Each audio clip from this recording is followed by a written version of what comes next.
Hello and welcome everyone. In this presentation, Vincent and I are going to share a case study from a recent project where we created a self-generating control system using Schematron, XSpec and XSLT. First, let us introduce ourselves. As many of you may already know, my name is Tom Hillman and I work for a consultancy company called XSpec Limited. I have a background in publishing and I was a consultant on this project for Taylor and Francis. And I'm VincentLizzi.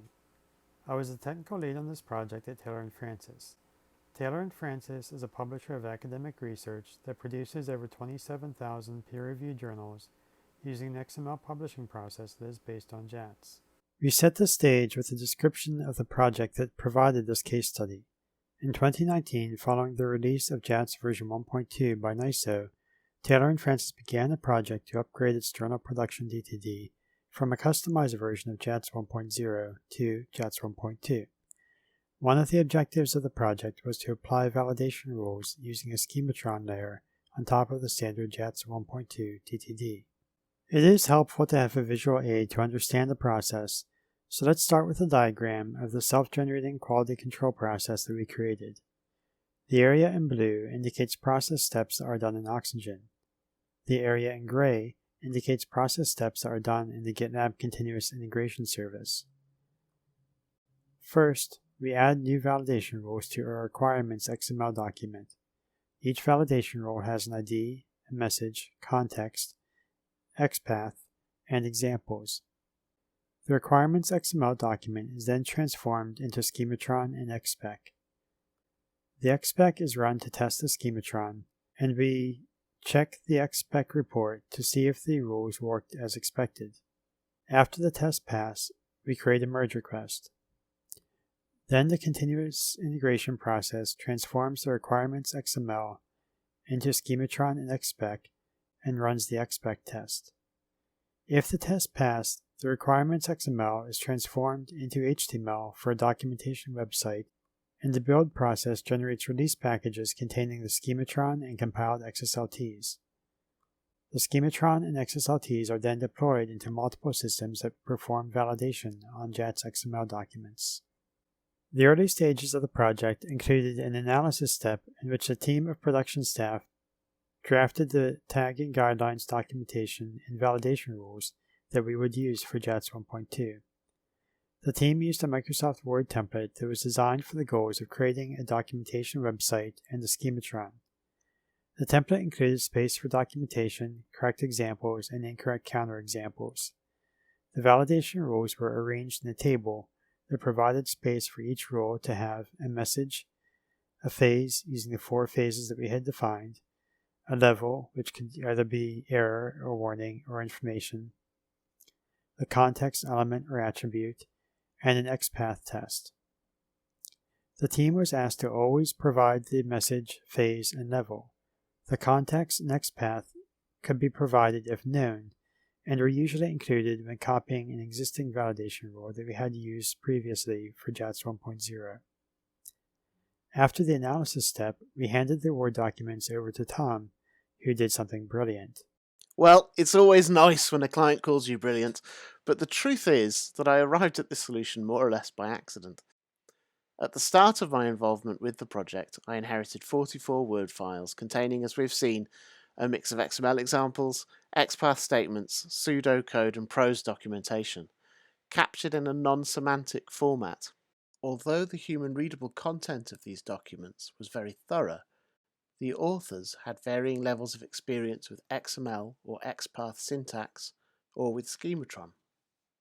In an unrestricted authoring tool, multiple documents and multiple authors, it was inevitable that many fields and examples were informal, incomplete, or inconsistent. In particular, the XPath tests that would go on to form the basis of the Schematron rules were absent as often as not. We had committed to a relatively short delivery window, and some automation would be required, but this was prohibited both by the format and the quality of the data. We needed semantic markup. Luckily, the XML publishing industry is all about turning Word documents into semantic markup. and this was an opportunity to implement an XML early workflow. The original purpose of the requirements XML then was to migrate this information as early as possible into a single XML data source. This could be checked for errors and discrepancies, which can then be fixed or eliminated. Once the data was sound, we could go on to analyze that data to decide the global sets of rule phases, contexts, and rule severities that were needed. Transferring this information and filling in some gaps as I went was probably the most labour-intensive part of this project, but investing this effort at the beginning of the project paid dividends at each subsequent stage. So, without expecting it to have any reuse value, but purely for my own clarity, I set about defining a fiat format using RelaxNG to capture relevant information. Here's an example. Each Word document is captured as a separate topic element, and each topic contains a number of rules, together with examples and counterexamples. Rules consisted of the desired error message, applicable phases and contexts, the desired severity, errors, warnings, information, and so on, and some proposed XPath for an assert or a report, which could be designated using an attribute, and some expect data, that is, data that linked rules to examples and counterexamples.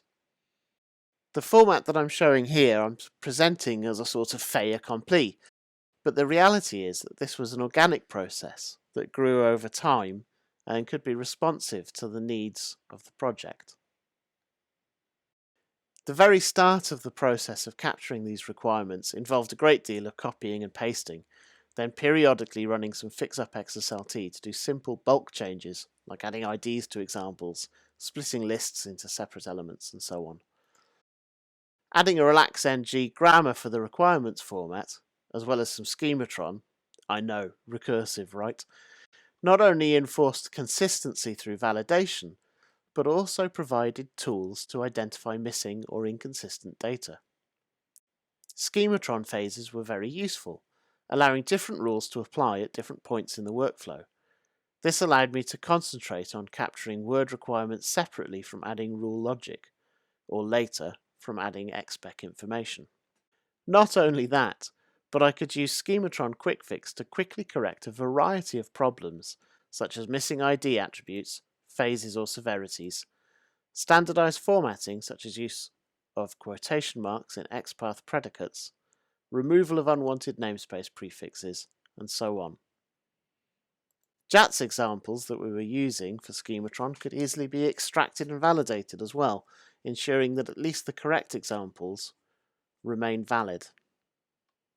Of course, it was always intended that I would generate deliverables from this requirement document.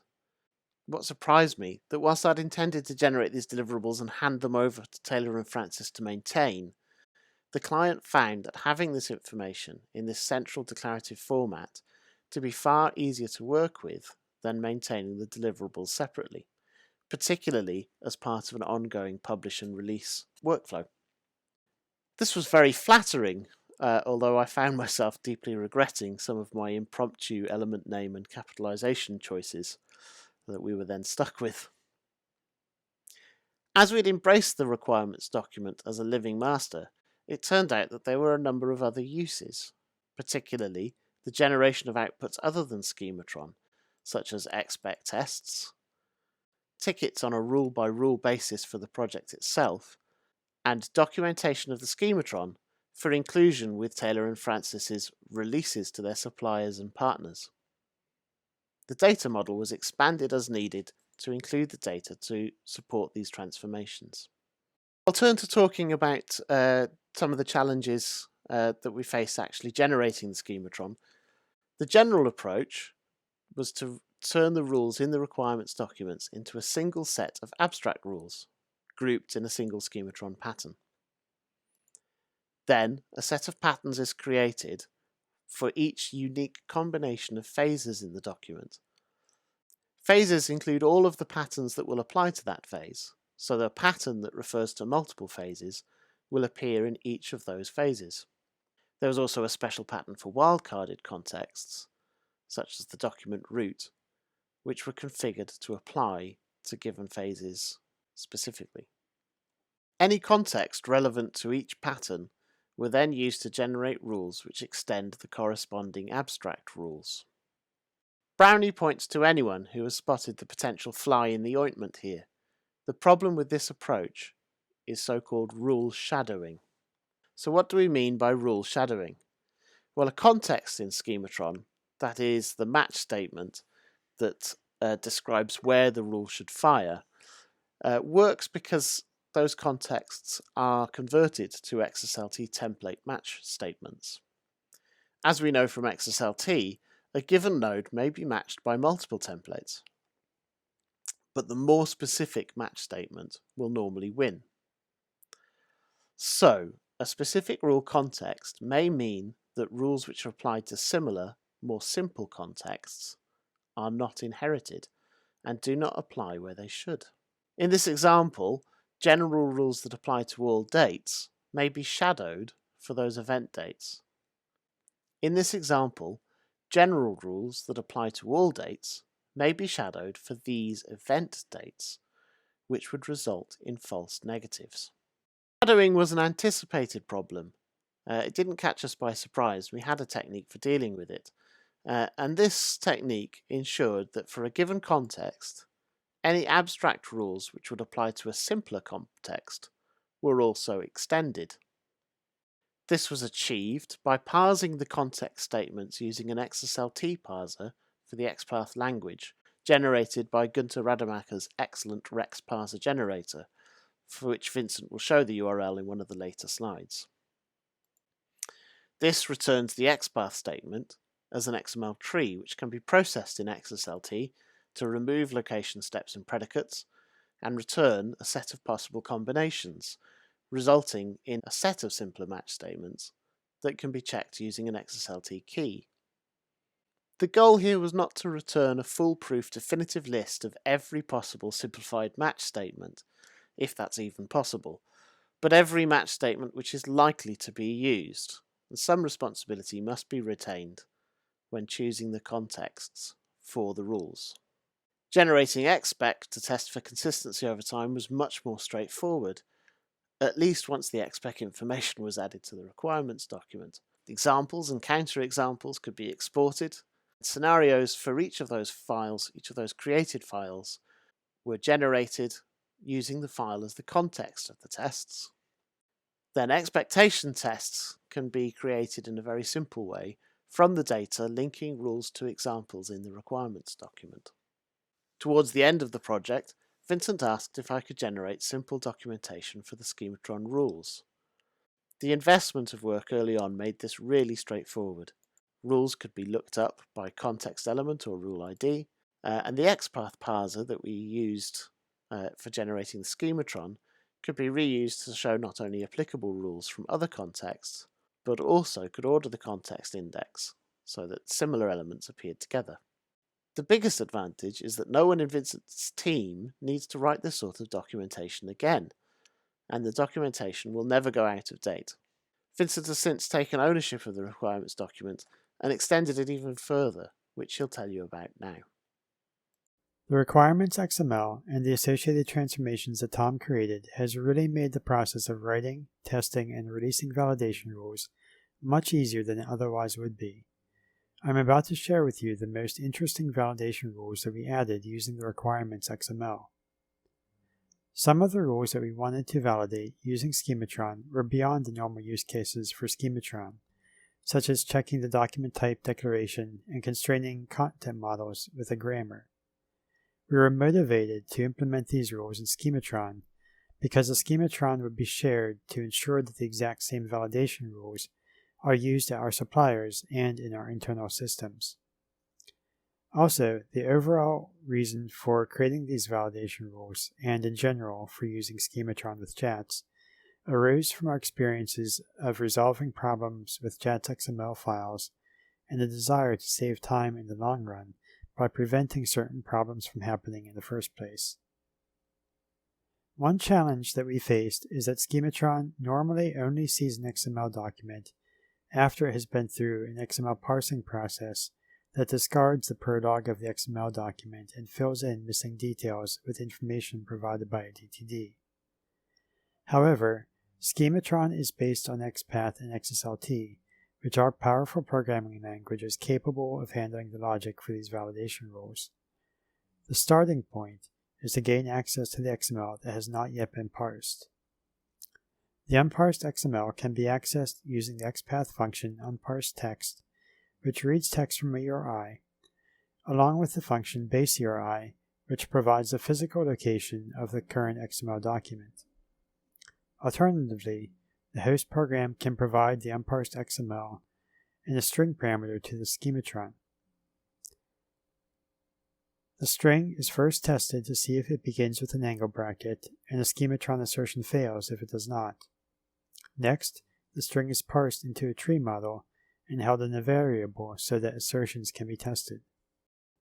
We wanted the validation rules to test assertions on the beginning of the XML document, including the character encoding found in the XML declaration, the DTD document type declaration, and the attributes on the root element. These assertions can be initiated by using the document node for the context of a Schematron rule.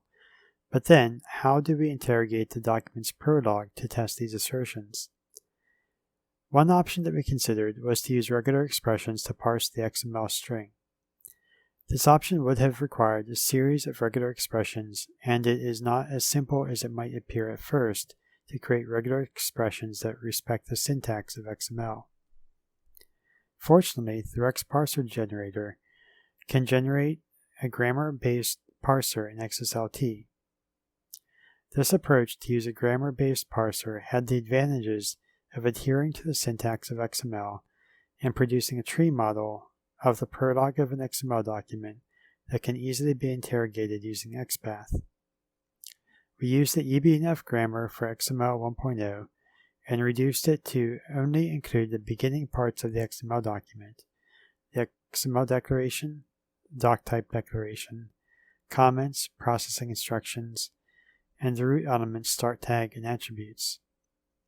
In this reduced grammar, no internal DTD is allowed, and everything after the start tag of the root element is ignored.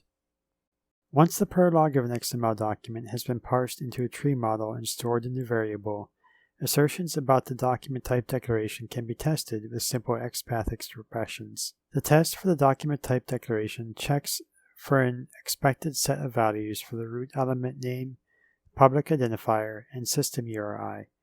We are using two DTDs, JATS 1.2 archiving DTD and the add-upon-issue XML DTD, so the XPath expression tests for both options. The reason for testing the document type declaration is because an incorrect public identifier, or system URI, can cause the parsing XML document to fail, or can cause mishandling of space characters and text for elements that have a mixed content model. One of our validation requirements was to verify that attributes on the root article element are physically present in the XML document and not provided by default values in the JATS DTD. For instance, the XML lang attribute on the article element identifies the primary language of the document. The JATS DTD provides a default value. However, it is preferable, according to the Web Content Accessibility Guidelines, to have the primary language of a document be declared rather than to assume that the document is in English. The XML parser generated by Rex only uses the grammar to parse the XML. It cannot access the DTD to find out which attributes have default values. This means that the parsed tree model can be tested with a simple XPath to verify whether the XML lang attribute is physically present. The same technique was also used to verify that namespace definitions are physically present on the article root element. The JATS DTD provides fixed attribute defaults for namespace definitions on the article element. These defaults are helpful. However, if the namespace definitions are not present in the XML document, and the XML parser also does not fill in the fixed attribute defaults from the DTD, then parsing the XML document typically fails. So we want to ensure that all namespaces that are used in an XML document have namespace definitions physically present on the root element. The first such test is for the XLink namespace. Nearly every JATS XML document contains XLink attributes, so we can simply test the parse tree to verify that the XLink namespace attribute is present. For other namespaces that are allowed in JATS, we first test the XML document to see if any elements or attributes are present that use the particular namespace, and then test the parse tree to verify that the namespace definition is physically present on the article root element. We define validation rules for character encoding because problems with character encoding in an XML file can cause failures in the publishing pipeline, or in the worst cases, can make it all the way through to publication and then cause a problem somewhere down the line. 3 separate Schematron rules are used to validate character encoding. First, the parsed XML tree is tested to verify that the prolog of the XML document declares the encoding of the file as Unicode UTF-8 or a subset of Unicode such as US ASCII. The second rule tests the unparsed XML string using a regular expression to ensure that only an allowed set of widely compatible characters are physically present.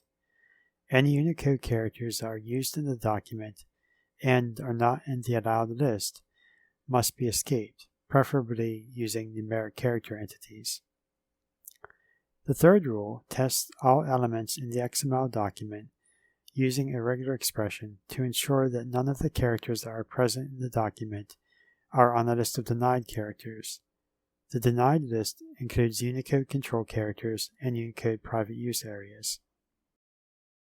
We had decided to use the JATS 1.2 archiving DTD, which is permissive to allow tagging anything that might appear in a journal article. However, we needed to add grammar-like restrictions to create more consistency in certain elements, for example, author metadata. Although the JATS DTD can be customized, and we had previously customized the JATS 1.0 DTD, we did not want to customize the JATS 1.2 DTD, so we had to use Schematron to create content model restrictions. RelaxNG has a concise and expressive XML format for describing XML grammars. Instead of inventing something new, we extended the requirements XML format to include a subset of RelaxNG for describing content models.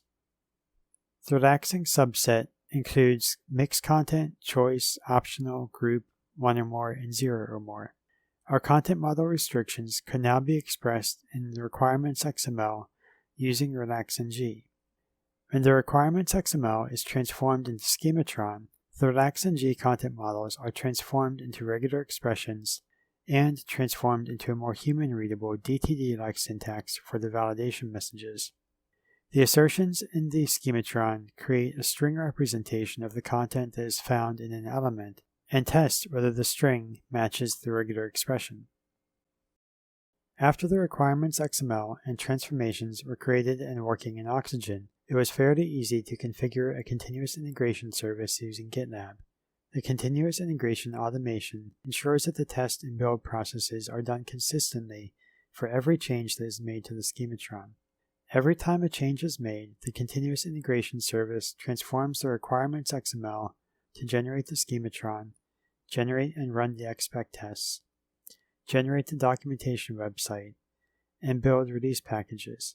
The release packages contain this generated Schematron and compiled XSLTs for each phase. The release packages are provided in zip format and extensible archive format. This automation also enforces good development practices such as creating a merge request for each change and creating a version tag for each release. In conclusion, this project achieved and exceeded its goals by using declarative programming methods to create self-generating quality control for Schematron validation rules. By first declaring what we know in a clear format, rather than how it should be used, we discovered a range of benefits. The documentation and tests represent the validation rules exactly. Time is saved in developing Schematron rules, and future maintenance of the Schematron will use the infrastructure that was created. Thank you for listening, and also thanks to the Declarative Amsterdam Conference Committee for allowing us to share our project. We hope that the information that we've shared will be useful in other projects.